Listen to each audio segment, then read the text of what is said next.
Oakhaven was quaint, charming, but ordinary. Emilia disagreed. She felt a current of magic beneath the surface. The townsfolk whispered tales, legends of an enchanted library appearing only at night. Emilia was intrigued. She loved books, their smell, their touch, their stories. She had to find this library. One night she ventured out. The full moon was her guide. A hush fell over the town. Even the crickets seemed to hold their breath.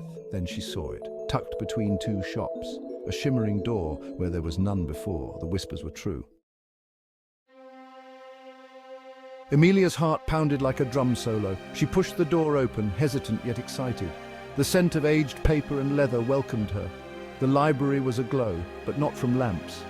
The books themselves emitted a soft light. They lined the shelves, whispering promises of adventure.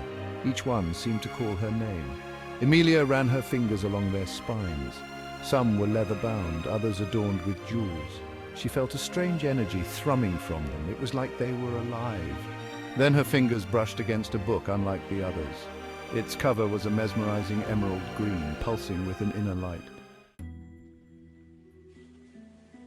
Intrigued, Emilia pulled the book from the shelf.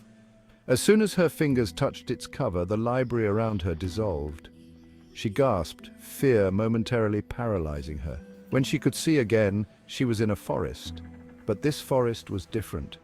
The trees shimmered silver and the air hummed with an unseen energy. Before she could process her surroundings, a voice startled her. "Who goes there?" it boomed. Emilia turned to see a knight. He was tall and clad in shining armor. A sword gleamed at his side. He looked at her, his brow furrowed. "Are you a friend or foe?" he demanded. Emilia took a deep breath. I don't know, she stammered. "I was in a library," and then she trailed off, gesturing to their surroundings. The knight's stern expression softened slightly. "You stumbled into the realm of Evergreener," he explained. "This land is under threat from the evil sorcerer Malazar. He seeks to shroud our world in eternal darkness," he continued. "We need the power of the Emerald Tome to defeat him."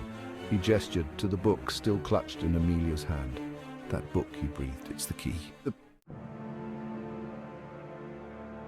Section 5. A Knight in Shining Armor. Emilia stared at the book. She had stumbled into a real-life fairy tale, and apparently she had a starring role. I don't know how I can help," she said, her voice trembling. The knight smiled reassuringly. "You already are," he said. "My name is Finn." He offered her his hand. "Will you help us save Evergreener?" Emilia, emboldened by his kindness, took his hand. "I will," she declared, and so began their adventure. Finn explained that Malazar had stolen the Emerald Tome's magic. They needed to retrieve its stolen essence, hidden in 3 enchanted artifacts. Only then could they defeat him. Section 6. The Shadow of Malazar. Their quest led them through whispering forests and across sparkling rivers. They faced many dangers, giant spiders with eyes like rubies, mischievous pixies who spoke in riddles. But through it all, Emilia discovered a strength within herself she never knew she possessed. She was brave, resourceful, and she never gave up. Finn, too, was impressed by Emilia's courage. He shared tales of his world, stories of bravery and honor. He taught her how to wield a sword, how to track in the wild.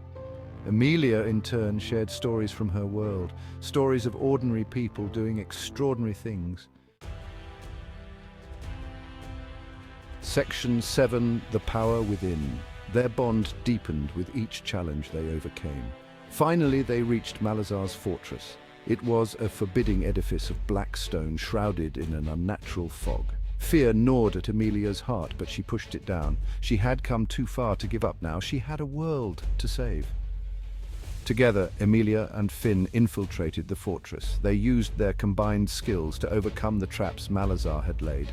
Finally, they confronted him. He was a terrifying figure, cloaked in shadows, his eyes burning with malevolent energy. Section 8. A Triumph of Courage. A fierce battle ensued. Finn fought with the strength of 100 men, but Malazar's magic was powerful. He blasted Finn with a bolt of dark energy. Finn crumpled to the ground, unconscious. Emilia's heart lurched. Fear threatened to consume her, but then she saw the Emerald Tome lying on a nearby pedestal. Remembering Finn's words, she understood. The book needed her courage, her imagination, to unlock its power. Closing her eyes, she focused on her love for stories, for the magic they held. When she opened her eyes, the book was glowing brighter than ever. Section 9, The Dawn's Farewell. Amelia raised the book, its emerald light banishing the shadows in the room. She felt a surge of power flow through her. She directed the book's magic towards Malazar, banishing him from Evergreener forever. With a final roar, he vanished. The fortress crumbled around them, and Amelia found herself back in the library. Finn was beside her, his eyes filled with gratitude. "You saved us," he breathed. "You were braver than you knew." He smiled, a bittersweet farewell in his eyes. "Thank you, Amelia." And then he too faded, along with the shimmering library. Section 10, The Magic Endures.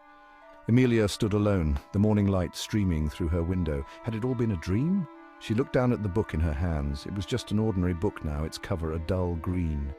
But she knew the truth. Magic existed, in books, in stories, and most importantly, within herself.